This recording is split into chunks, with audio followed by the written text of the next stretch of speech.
할렐루야. 153 저녁 기도에 오신 여러분들을 주님의 이름으로 환영하고 축복합니다. 오늘은 제가 가정에 어떤 일이 있어서 이 새벽에 제가 미리 영상을 찍고 그리고 나서 제가 장지를 또 가서 좀 도와드리고 그럴 예정입니다. 그래서 갔다 와서 이렇게 영상을 준비하고 할 그럴 시간이 없을 것 같아서 이렇게 짧은 시간 안에서 이렇게 말씀만 전하고 오늘 기도회를 인도하려고 합니다. 내일은 수요 예배고요. 또 목요일 날은 정상적으로 우리 찬양과 말씀으로 이렇게 진행을 하려고 합니다. 여러분들 모든 장례 일정이 잘 마칠 수 있도록 여러분들 중보 기도해 주시길 바라겠습니다. 오늘 말씀은 디도서 2장 1절 그리고 5절 그리고 1절 7절 15절 이렇게 세 절을 우리 같이 함께 봉독하도록 하겠습니다. 시작.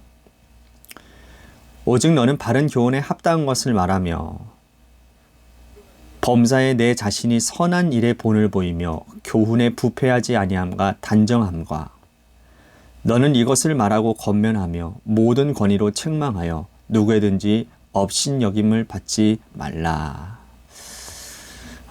세상의 모든 부모는요, 자녀들을 귀하게 여기고 귀하게 길러요. 그죠? 내 자녀가 존귀함을 받기를 원하고 또 존귀하게 기른 것처럼 우리 자녀들을 아는 모든 사람들이 내 아이를 사랑해주고 또 존귀하게 여겨주기를 바라는 것이 인지상정입니다.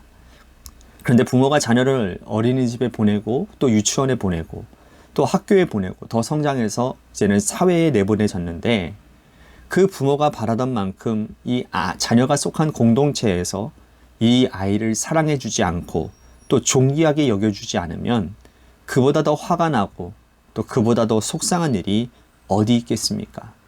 아이를 학교에 보냈는데 학교에서 그런 불미스러운 일이 일어난다면 부모는 당장 학교를 쫓아가서 선생님에게 항의하고 또 아이를 존귀하게 여기지 않은 친구들에게 따지기도 하고 화도 낼 것입니다. 그런데 그러기 전에 우선 먼저 따져보고 생각해 봐야 될 것이 있는데요. 과연 그럼 내 아이는 주변의 사람들에게 사랑받고 존귀하게 여길 만한 행동을 하고 있느냐라는 것입니다. 선한 인격으로 양육하고 또 제대로 가르치고 또 사회 구성원으로서 부끄러울 것이 없는 자녀가 과연 나의 아이인가? 그래서 객관적으로 보아도 누구라도 내 아이를 사랑하고 존귀하게 여길 만한 그런 아이로 잘 길렀는가 라고 하는 것을 먼저 따져봐야 한다는 것이죠. 오늘 본문에서 바울은 부모와 같은 심정으로 디도에게 너는 어떤 사람들에게도 업신여김을 받지 말라라고 권면하고 있습니다. 디도는 목회자였습니다. 교회 공동체의 모든 성도들에게나 그리고 믿지 않는 크레타 사람들, 그 섬에 살고 있는 수많은 사람들에게나 업신여김을 당하면 복음 전파에 큰 걸림돌이 될 것이라는 거죠. 그래서 바울은 진실로 부모 같은 심정으로 이 디도의 행실과 디도의 삶의 모습을 하나하나 짚어주며 너는 이렇게 살아야 여러 주변의 사람들과 그리고 교회 공동체의 모든 일원들에게 존귀함을 여김을 받고 업신여김을 받지 않게 될 것이라고 강하게 권면하고 있습니다. 우리가 읽은 15절 말씀을 보도록 하겠습니다. 너는 이것을 말하고 권면하며 모든 권위로 책망하여 누구에게든지 업신여기지 말라. 자, 누구에든지 업신여김을 받지 말라. 자, 이 말을 바꾸어 읽으면 복음 전파의 대상인 모든 사람들이기 때문에 모든 사람들에게 사랑받는 자녀가 되라는 뜻입니다. 복음을 받아들이는 사람, 누구든지 크레타의 섬을 사는 사람, 수많은 사람들은 이 디도의 입을 통해서 또 그의 행실을 통해서 복음을 듣고 보고 경험해야 합니다. 그런데 디도의 행실이 잘못되어져서 그의 언행 때문에 업신여김을 받는 일이 일어난다면 그것은 하나님의 영광을 가리우는 일이 될 것이라는 거죠.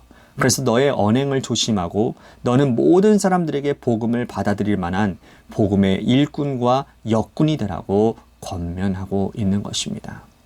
그러면서 바울은 구체적으로도 디도가 목회자로서 어떻게 살아야 될지를 설명하고 있습니다. 1절 말씀 보십시오. 오직 너는 바른 교훈에 합당한 것을 말하여. 자, 우선 말이 중요합니다. 어떤 말을 해야 되느냐? 바른 교훈에 합당한 말을 하라는 겁니다. 자신의 생각이나 자신의 경험이나 그때그때 불쑥불쑥 솟아나오는 그 말을 함부로 해서 어떤 사람들에게든지 존중받지 못하고 때로는 업신여김을 받을 수도 있다라는 거예요. 그래서 말을 살펴야 하는데 어떤 말을 해야 되느냐? 교훈의 바른 말을 해야 된다는 겁니다. 자, 여기서 바른 교훈이라는 건 어떤 교훈을 얘기하는 것일까요? 옛 성현의 가르침일까요? 그때 당시에 고대 그리스와 로마에서 성행하는 철학과 수사학을 말하는 것일까요? 전혀 그렇지 않죠. 여기서 이 바른 교훈은 바로 진리의 말씀, 하나님의 말씀입니다. 영원토록 변하지 않는 하나님의 성경 말씀이 바로 바른 교훈에 합당한 말이라는 거예요. 우리가 그 말을 해야 된다는 것입니다. 그러므로 목회자된 디도는 바른 교훈에 합당한 말, 성경 말씀을 가지고 누구에게든지 담대하게 하나님의 말씀을 전할 의무가 있다는 겁니다. 하나님의 말씀이라면 어떠한 말씀이든지 간에 담대하게 전할 수 있다는 거예요. 그렇게 하나님의 말씀, 성경 말씀만 담대하게 전한다면 업신여김 받을 이유가 없다라는 겁니다. 자, 여기서 우리들이 주목해 봐야 될 것은 뭐냐면 현목사인 제가, 담임자인 제가 여러분들에게 말을 해요. 근데 여러분들에게 어떤 권면의 말을 할 때에 여러분 그 권면의 말이 들었을 때에 하나님의 말씀, 하나님이 원하시는, 하나님이 기뻐하시는 말이라고 한다면 그 말을 들었을 때 여러분들에게 찔림이 다가왔어요. 여러분들의 감정이 상하는 일이 있어요. 그렇다면 여러분 뭐가 잘못된 것입니까? 그 권면을 한 제가 잘못된 건가요? 아니면 그 권면을 받아들이는 그 사람의 마음밭이 잘못되신 것일까요? 우리들이 이것을 여러분들 잘 구별할 줄 알아야 된다는 겁니다. 여러분, 하나님의 말씀은요, 늘 좋은 말씀만 있는 게 아닙니다. 아니, 하나님의 말씀은 우리들의 마음을 찔리고 아프게 할 때가 더 많습니다. 그렇지 않습니까? 듣기 좋은 설교만 들으면 여러분, 영적으로 성장할 수 있을까요? 내가 원하는 설교만 들으면 영적으로 성장할 수 있을까요? 그렇지 않아요. 목회자는 여러분, 찔림이 있는 그러한 말씀, 그러한 권면이 반드시 필요합니다. 그곳에서 영적인 권위가 생겨나는 거예요. 그렇기 때문에 말을 전할 때에도 중요하지만 하나님의 말씀을 전하는 것도 중요하지만 하나님의 말씀을 받아들이는 하나님의 권면의 말씀을 받아들일 수 있는 내 마음밭이 좋은 밭이 될 수 있도록 내 마음을 경영하는 일들도 굉장히 중요하다라는 것입니다. 어쨌든 간에 오늘 말씀은 말을 할 때에는 성경 말씀만 전하게 된다면 업신여김을 받을 이유가 없다라는 것입니다. 여러분, 디도가 이 하나님의 말씀을 전할 대상을 이렇게 설명하고 있습니다. 2절에서는 늙은 남자, 3절에서는 늙은 여자, 또 4절에서는 젊은 여자, 6절에서는 젊은 남자. 다시 말씀드린다면 2절, 3절, 4절, 6절 말씀, 늙은 남자, 늙은 여자, 젊은 여자, 젊은 남자. 이건 뭐예요? 남녀노소를 가리지 않고 바른 교훈, 즉 진리의 말씀인 성경 말씀은 동일하게 적용되어진다는 거예요. 하나님의 말씀은 동서고금을 막론하고 남녀노소 막론하고 누구에게나 다 적용되어지는 말씀이라는 것이죠. 그러나 세상 교훈은 그렇지 않습니다. 어른들이 들어야 될 말이 따로 있고요. 아이들이 들어야만 될 따로 있다라는 거예요. 하지만 진리의 말씀인 성경은 남녀노소 막론하고 동일하게 적용되어지는 겁니다. 말 실수하지 않기 위해 어떤 경우에서든지 하나님의 말씀인 바른 교훈을 전하면 너는 누구에게든지 업신여김을 받지 않을 것이라고 바울은 그렇게 권면하고 있는 것입니다. 오늘 우리의 이 말씀도 우리들에게 귀한 교훈이 되는 것 같습니다. 우리의 말에 실수가 많지 않습니까? 항상 살아가다 보면 이 말을 하지 말았어야 되는데 또 말 때문에 공동체가 분열이 되어지고 문제가 생기고 내 말이 한 말이 다른 사람들에게 상처가 되어지고 이 말이 다른 사람들의 마음을 후벼파는 일들이 굉장히 많이 일어나지 않습니까? 그때마다 우리가 오늘 이 말씀을 떠올려 봐야 될 것 같습니다. 바른 교훈에 합당한 말로 남녀노소 막론하고 하나님의 말씀을 근거로 해서 설명하고 말한다면 실수할 일이 없다라는 겁니다. 그러므로 우리가 우리의 말의 뿌리를 하나님의 말씀 깊이 부어야 됨을 우리들이 기억하고 말씀 여러분들의 말 가운데 그러니까 우리가 성경을 많이 읽어야 되고 성경을 묵상해야 되는 이유가 바로 여기 있다라는 사실을 기억하시고 우리의 말의 뿌리가 하나님의 말씀에 기반이 되어지는 은혜가 있게 되기를 바라겠습니다. 이제 이어서 바울은 디도에게 또 다른 교훈을 하고 있습니다. 7절 말씀 보십시오. 범사에 내 자신이 선한 일에 본을 보이며 교훈에 부패하지 아니함과 단정함과. 자, 말을 하나님의 말씀대로 했다면 나 자신의 선한 일에 본을 보이라고 말씀을 하고 있어요. 자, 이제는 행동을 얘기하는 거죠. 말하는 목회자는 사람들에게 손가락질 받기가 쉽습니다.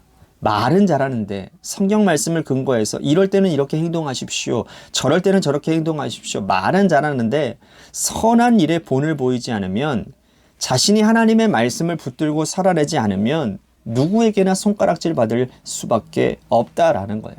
그래서 바울은 디도에게 내가 가르친 대로 하나님의 말씀을 가르친 대로 그것이 선한 일이라면 본을 보이고 그렇게 살아가라고 말씀을 하고 있는 것입니다. 여러분 이것은 언행일치의 당연한 일이겠죠. 우리가 크리스찬들이 우리 하나님의 교회가 세상에서 손가락질 받을 이유가 무엇이겠습니까? 말로만 그치고 있기 때문 아닙니까? 그죠? 전도해야 된다라고 하면 전도해야 되는 겁니다. 나가서 복음 전해야 되는 것이죠. 이웃을 사랑하고 이웃을 위해서 봉사하고 섬겨야 된다고 한다면 그들의 삶의 자리에 들어가서 봉사해야죠. 섬겨줘야죠. 그죠? 네. 말로만 내가 그렇게 한다고 돼서 되는 것입니까? 아니에요. 우리의 행함이 있어야 된다는 겁니다. 그래서 목회자는, 그래서 교회 중직은, 그래서 하나님의 말씀을 많이 알고 있는 사람은 그 때문에 더 부담스럽고 더 마음에 쓰이는 이유가 바로 그거라는 거예요. 과연 내가 증거한 대로 살고 있는가? 과연 나는 기록된 하나님의 진리의 말씀대로 살고 있는가? 우리 자신을 끊임없이 살펴봐야 한다는 거예요. 바울은 고린도 교회 성도들에게 편지하면서 너는 나를 본받는 자가 되라 라고 당당하게 말했던 거 기억나시죠? 바울이 그렇게 말한 이유는 뭡니까? 그가 고린도 교회 성도들에게 그가 전한 말씀대로 살았기 때문이라는 겁니다. 우리도 하나님의 말씀을 전하는 것으로 그치지 않고 말씀을 교훈으로 하는 것으로 끝내지 않고 진리의 말씀대로 선한 일에 본을 보이며 살아가는 저와 여러분들이 되시기를 바랍니다. 자, 7절 말씀 보십시오. 범사에 내 자신이 선한 일에 본을 보이며 교훈에 부패하지 아니함과 단정함과. 이어서 바울은 또 말합니다. 교훈에 부패하지 말 것을 또 단정하게 살 것을 교훈이라고 성경 말씀을 하고 있습니다. 그가 전한 말씀이 그에게 적용되어져서 부패하지 말 것을 타락한 목회자가 되지 말 것을 부탁하고 있는 것이죠. 단정하게 행해야 될 것을 말씀하고 있는 겁니다. 자, 목회자가 타락하는 여러 가지 이유들이 있겠지요. 대표적인 것이 물질이고 또 대표적인 것이 이성 문제 아니겠습니까? 이런 문제들이 너 자신을 지켜서 부패하지 말라라고 권면하고 있는 것입니다. 보는 사람들이 많고 또 살피는 사람들이 많은데 그가 물질 문제가 있어서 부패하고 또 이성 문제에 있어서 거리낄 문제가 있다면 어떻게 복음 전파의 걸림돌이 어떻게 복음 전파를 잘 감당할 수 있냐라는 거죠. 사람들이 손가락질하고 억심여김은 당하지 않겠습니까? 그러므로 바울은 디도에게 절대로 부패하지 말아야 된다고. 하나님의 말씀을 전한 이가 타락하면 그건 하나님의 영광을 가려운 일이라고 말을 합니다. 비단 이것이 목회자에만 해당되어지는 일이 아니겠죠. 믿음의 백성인 우리들에게도 적용되어지는 일입니다. 여러분, 혹시 물질로 인해서 여러분들의 삶이 부패하셨습니까? 부당한 일로 인해서 부당한 방법으로 물질을 취하고 계십니까? 하나님의 영광을 가리우는 일입니다. 그 일은 곧 알려지게 되면 세상 사람들에게 손가락질 받는 일입니다. 하나님의 복음 전파가 불가능해지는 일이 일어나게 되는 것이죠. 깨끗한 양심과 선한 손길을 가지고 믿지 않는 사람들에게 선한 일에 본을 보이며 살아가야 되는 것이죠. 우리가 세상적으로 살아서 업신여김을 당하는 것도 억울하고 여러분 화가 나는데 믿음의 백성들이 복음의 영광대로 살지 못해서 손가락질 받는다면 그것은 우리가 하나님 앞에 낯을 들 일이 없는 것입니다. 오늘 이 말씀 여러분들 잘 기억하시고 우리가 하는 말이 복음에 근거한 말이 되기를, 또한 우리가 하는 행동이 내가 전한 말에 뿌리를 두고 하나님의 복음을 전하는 진리의 행동이 되기를, 부패하지 않기를, 단정하게 행하기를 결단하는 이 기도의 시간이 되기를 주님의 이름으로 간절히 축복하겠습니다. 우리 교회를 위해서 기도했으면 좋겠습니다. 하나님께서 세워주신 몸된 교회가 주님의 교회 안에서 서로 사랑하기에 힘쓰고 연합하며 헌신하기에 힘쓰는 교회가 되게 하여 주시고, 우리 교회뿐만 아니라 이 지역 사회를 살리는 그러한 복음의 그러한 전초 기지가 될 수 있도록 인도해 주시옵소서. 복음 전하는 전도하는 일에 힘쓰는 교회가 되게 하시고, 또한 복음을 들고 이웃에게 선한 일에 본이 되어지는, 섬기고 그들을 세워주고 살릴 수 있는 그러한 귀한 사명들을 감당하는 교회가 되게 하여 주시옵소서. 또한 교회에 아픈 사람들 많이 있습니다. 정춘호 권사님 남편분을 위해서, 또한 김순환 권사님을 위해서, 또한 우리 김호중 권사님과, 또한 이향숙 권사님도 요즘 많이 아프시다고 하네요.